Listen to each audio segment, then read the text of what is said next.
Hi, I'm James. And I'm Antony. And this is Words and Numbers.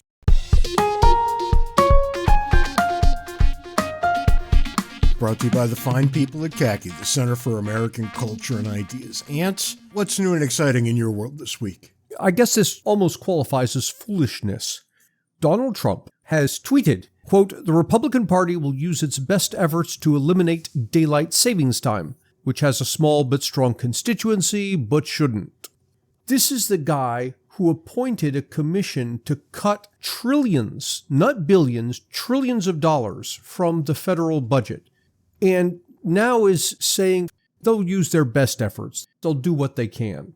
If you can't eliminate daylight savings time, and I don't know what the numbers are, but I would imagine it's something like 90% plus of Americans want to get rid of, how in God's name do you think you're going to cut $3 trillion from the budget? At the risk of sounding like Nostradamus here, I think I can predict with 100% certainty, so I guess I'm not like Nostradamus at all. I can predict with 100% certainty that Donald Trump will not cut $3 trillion from the federal budget. Matter of fact, I would go so far as to say Donald Trump will not cut the federal budget. I bet you that the budget is larger in each year of his presidency. I would take that action every day of the week. Any of you guys out there who think that Donald Trump is actually going to cut the budget, I'll take your bet. But we're going to have somebody hold the money, because I'm still angry with Mike Schneider, who took my bet in 2019 or whenever it was that Trump would lose the election, which he did. And then the never paid me. He welched on his bet. And who is this person who welched on his bet, James? Mike Schneider. You can find him on Facebook anytime. What does he owe you? $100. He's a complete and total dirtbag. You make good on your bets. And he didn't. Let me be clear here. I'm not dissing Donald Trump when it comes to cutting the budget. I don't think any president is able to cut the budget, period. But what astounds me is that on the one hand, you would say, okay, I'm going to cut $3 trillion from the budget. And on the other hand, say, well, when it comes to daylight savings time, we'll use our best effort and kind of see what happens. You might want to reverse those things.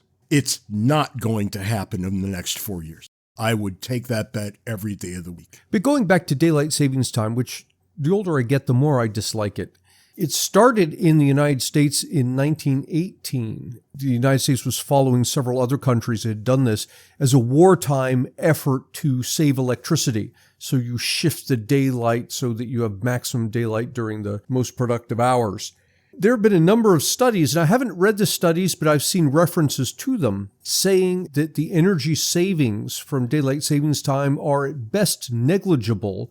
And some have even found that costs become higher during daylight savings time, particularly for people in warmer climates. They're more apt to use their air conditioners in the daylight hours.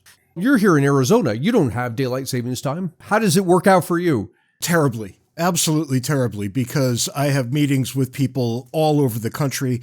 And for 2 weeks after the clocks change, both in the fall and in the spring, I'm either an hour late or an hour early for those things, because their clocks all change and mine don't. I would far prefer if everybody would get on the don't change the clock bandwagon. And frankly, as soon as we're done with that, can we all get on the exact same time? Oh, the same time zone. One would be sufficient. China has one time zone. Why can't we? Mm-hmm. I have something a bit more interesting and somewhat less infuriating than that. You're going to have to sit down for this. College tuition is going down. What? Let's take 3 steps back. Not all college tuition is going down, but college tuition at the in-state rate at state schools is down 4%. Oh. Private schools are up 4%. Isn't that fascinating? That grouping that you would think wouldn't exactly be sensitive to the market, state schools. Right. Their rates are going down. They are, in fact, more sensitive to the market than I think you and I would have thought. That's interesting. You know, unlike you, I taught at a number of state institutions. I think 3 off the top of my head. If I sat here and thought about it longer, it might be 4. You're stuck when you work for a state school with what the legislature gives you. Right. There's no adjusting of much of anything. And that's tough. But, you know, to see that they're actually adjusting in light of market demand is, I think, heartening. I'm glad to see this. I'm also glad to see that private schools are only up 4%, which is far less than they typically have been up in the last 20 years. Well, colleges are facing the demographic cliff, that there's just fewer and fewer college-age kids. I was talking to a former colleague from the institution at which I used to teach. Things are getting pretty bleak there. Now, this is a mid-sized university. Numbers aren't going up like they did in the past, and administration is doing all the things you would imagine a profit-oriented, even though it's a nonprofit, they are profit-oriented, institution would do. They're putting pressure on faculty, even more so than you and I used to feel when we were teaching, not to fail out students because students are paying tuition, putting pressure and rearranging departments where they can to get rid of higher paid faculty in favor of lower paid faculty. They're circling the wagons as the number of college students declines in the country. The schools that do that sort of thing are probably going to have to come to terms with the fact that they're failing. I think they failed some years ago. They're no longer delivering college-level education. I agree completely, but they haven't come to terms with that at all. Right. They think that this is somehow a reflection on everything except them. Getting rid of the SATs, for example, and this university I used to teach at apparently is now admitting students without SATs. And the words that they'll use is, oh, we're looking for inclusion and diversity and whatever it is. No, I'll tell you what's going on. They want to be able to admit students who can't hack it in a college institution. And by getting rid of the SATs, they get rid of any evidence that the students couldn't hack it in the college institution. The SATs are designed to tell you one thing, whether the student who is taking them will be a successful student upon 1 year of completion of college. Yep. Is this person going to advance from the freshman to the sophomore year? If the student scored under 800, the odds of that student advancing to the sophomore year are so low as to be negligible. Any college that accepts tuition money from students with a sub 800 SAT, that actually, in my world, qualifies as theft. And very typically, the students in that group are coming from low-income households who are taking massive loans to make this college dream happen, and it's all a sham.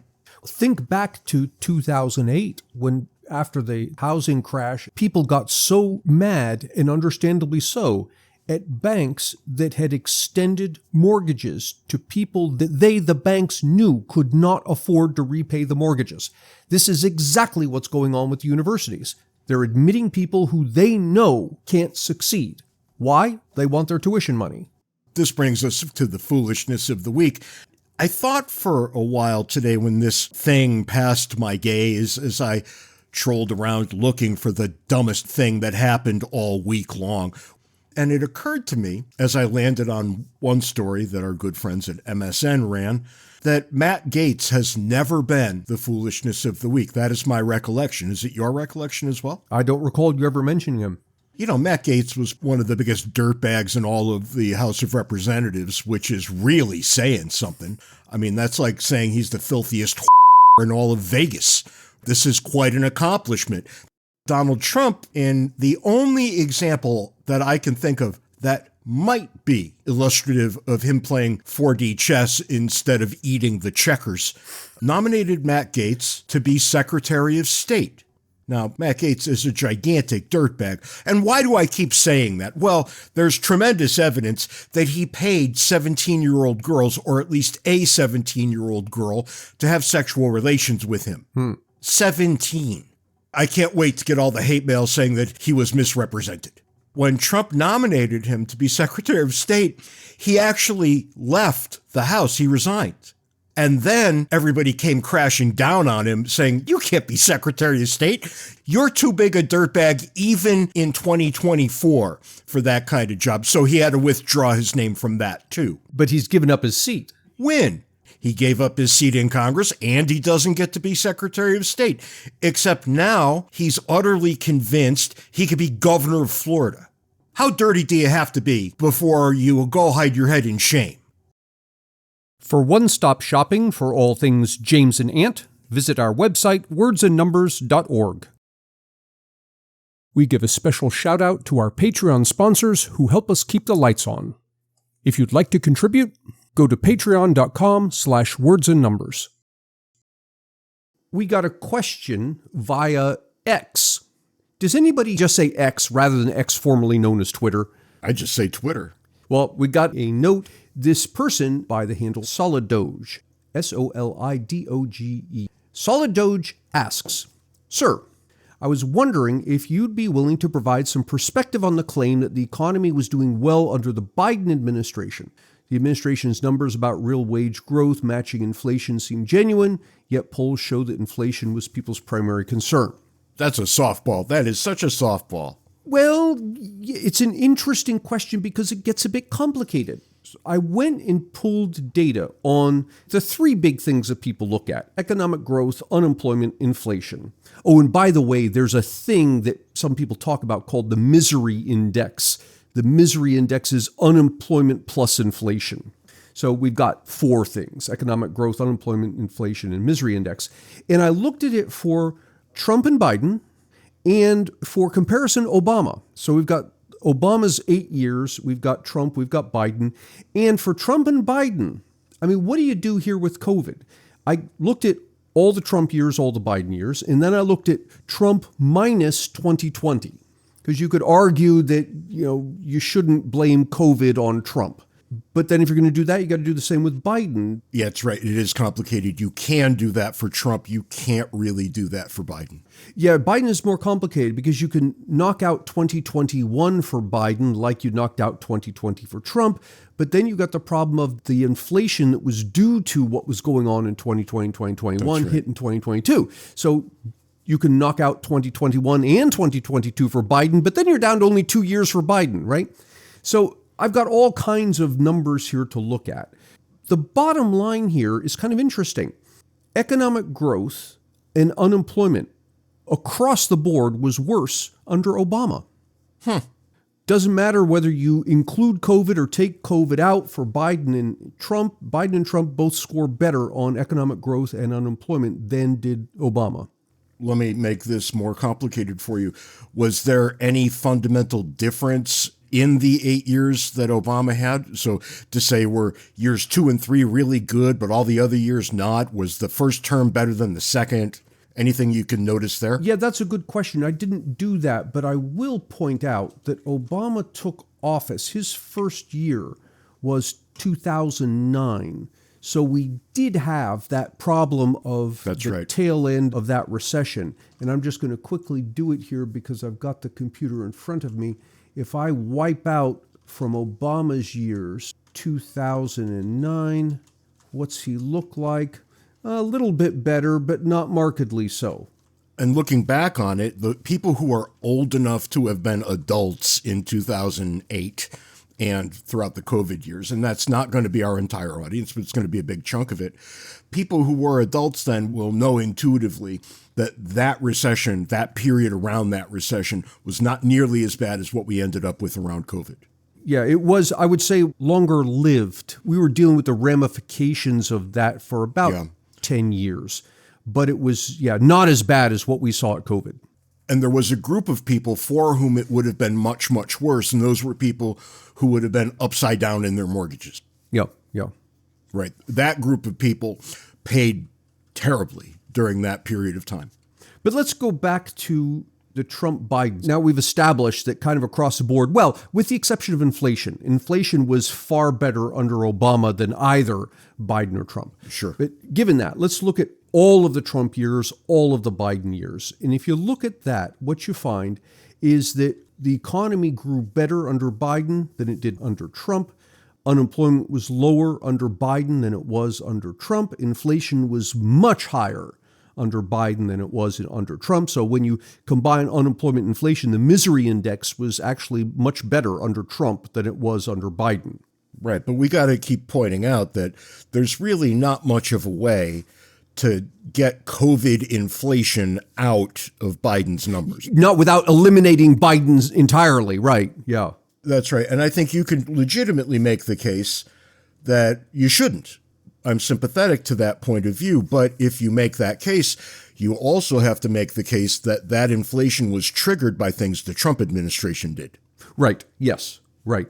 Because if we're going to be fair, we have to be fair all the way down the line. Yeah. So insofar as we're talking about public perception, well, it doesn't really matter why. It just matters what. That's right.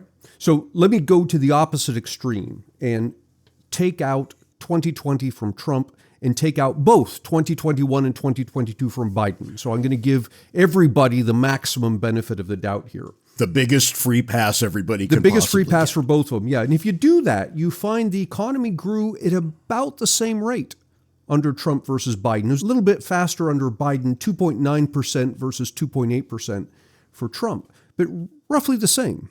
This comports well with what we've always said. Things happen in economies, and presidents don't cause them to happen for the most part. Right. There's going to be some influence around the edges, and every now and then a president will do something that has deep ramifications in the economy. But for the most part, when presidents do what presidents regularly do, economies do what economies regularly do. Yeah, I would tend to agree with that. There are some exceptions you can point to. Reagan comes to mind. Big giant tax cuts, big giant tax increases. These have an effect. Yeah. But largely speaking, when a president does have an effect, the effect is lagged. So it shows up for the subsequent administration. But let me go on here. So again, we're back to giving both Biden and Trump the maximum pass we possibly can with respect to COVID. So I get unemployment a little bit higher under Trump, 4.1% versus 3.7% for Biden. But inflation significantly higher under Biden, 3% versus 2.1% under Trump. So if you combine the unemployment and inflation into the misery index, you've actually got Trump better. Trump ignoring 2020 is better than Biden ignoring 2021 and 2022.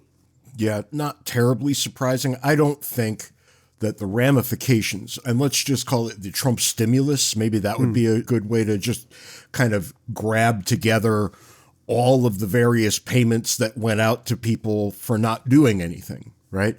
That infusion of money into the economy, what am I really saying? All the dollars that were printed ex nihilo that found their way into the economy. You and I, the day that they said they were going to do all this, you and I said, oh God, there's going to be massive inflation. Yep. And what did we hear at that time? We heard crickets. Nobody cared. Why not? We want our stimulation money. Right. And people pointed to inflation, said, see, look at that. We printed all these dollars and there's no inflation. Yeah, because it comes eventually. It's not immediate.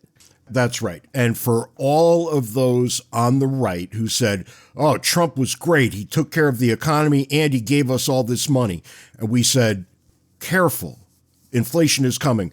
And then it came and they said, Joe Biden, give us all this inflation. Yeah. And look, it's fine to be partisan. I'm okay with people being partisan. But being that resistant to the truth is irksome. Let me go the other direction and say something good about Trump here. I think if there's one major positive thing he did in his first term, it was the Tax Cut and Jobs Act, which if you go back a couple episodes, you'll hear when we talked about it. But the Tax Cut and Jobs Act, in my opinion, went a long way to stimulating job growth. So we had a significant decline in unemployment, I believe, from that. I'm going to say this because I say it all the time and people just don't hear it. Anytime you can significantly cut taxes and or significantly simplify the tax code, good things will happen. Yeah. So if you're a politician and that's in your bailiwick, you should be doing that. Yeah, and don't worry about people saying about what happens to the deficit. Yeah, that's right. Because as long as you don't increase spending, it's a net win. Mm-hmm. If you increase spending, as they always do, you're literally just making things worse. The deficit problem is a spending problem. It's not a revenue problem. It's not a revenue problem. And look, Republicans used to be interested in tax cuts and balanced budgets. They're not anymore. When they talk about these things, they're half interested in tax cuts and zero interested in being deficit hawks and debt reductionists. Right. Yeah. People on both sides of the aisle love to spend on different things, but they love to spend. That's right. We've ended up with a two-party system, which is fine, until the two parties are in wholesale agreement about doing something destructive. Yeah. When we sit here in all seriousness, as we're doing right now, comparing the Biden and the Trump years, well, okay, those are comparable. It's not apples and oranges, it's apples and apples, but it's Macintosh and Granny Smith, right, because of this early problem in the Biden years that was, lo and behold, caused by Trump's behavior, right? And look how complicated it just got. And in your own way, you've got to be nonpartisan to get to the truth of the matter. Now, you can have whatever opinion you want on the truth of the matter. That's fine. But we can't start every conversation with two visions of the truth. There is everywhere and always only one truth. And you have to understand it. So that gets a little difficult. And the partisan nonsense that gets involved here is astonishing. I mean, we're at the point now where even Democrats are saying things like, oh, these tariffs are such a terrible idea. Man, off. Donald Trump had tariffs in his first...